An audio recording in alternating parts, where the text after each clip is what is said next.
SAFM, South Africa's news and information leader. President Zuma addresses COP17 and 11 killed in a suicide bomb attack in Baghdad. Good afternoon. President Jacob Zuma says the COP17 United Nations Climate Change Summit presents world leaders with an opportunity to agree on a global solution to mitigate the serious effects of global warming. He's been delivering the opening address at the conference in Durban. Delegates from all around the world have embarked on a last-ditch effort to save a dying Kyoto Protocol. The conference will seek to cut greenhouse gas emissions, which scientists blame for rising sea levels, intense storms and crop failures. Kyoto, which was adopted in 1997, commits most developed states to binding emissions targets. President Zuma says he would like to see the conference come out with fair, balanced and credible agreements. The message we wish to emphasize to negotiators is simple. The expectation is that you must work towards an outcome that is balanced, fair and credible.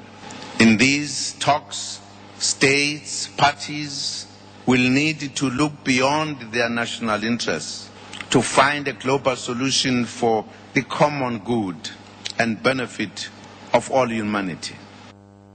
Staying with that story, incoming president of COP17, Maite Mashebane, has described the UN conference on climate change as a decisive moment for global climate change. In her debut address, Mashebane, who is also International Relations Minister, said world leaders had gathered because of the concerns of millions of people. She has urged the leaders to be bold in taking action on agreeing to reduce greenhouse gas emissions.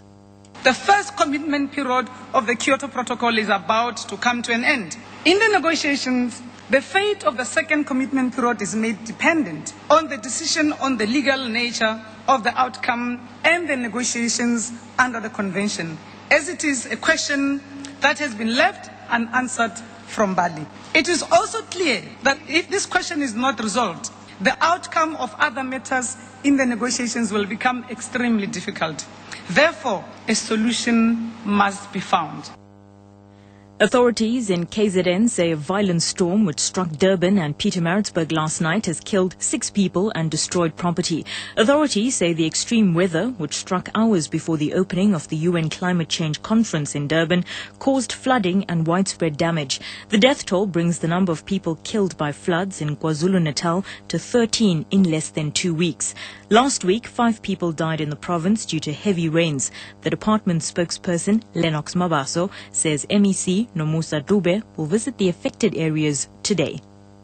We've just learned that heavy downpours that were experienced last night have resulted in a number of deaths in various areas around the city of Durban. Our disaster management teams have been sent out to all these areas to go and assess. Indeed, we have these preliminary figures. The MEC for Cooperative Governance and Regional Affairs, MEC Nomusa Dube, will today visit some of these areas to offer government support. We have learned also that hundreds of houses were flooded in the area of Spingo. Shifting focus now, police are fighting running battles with Pietersburg residents west of Bloemfontein. The residents have barricaded a nearby road with stones and burning tires. They are up in arms over what they call poor service delivery in the area. Amos Pajo reports.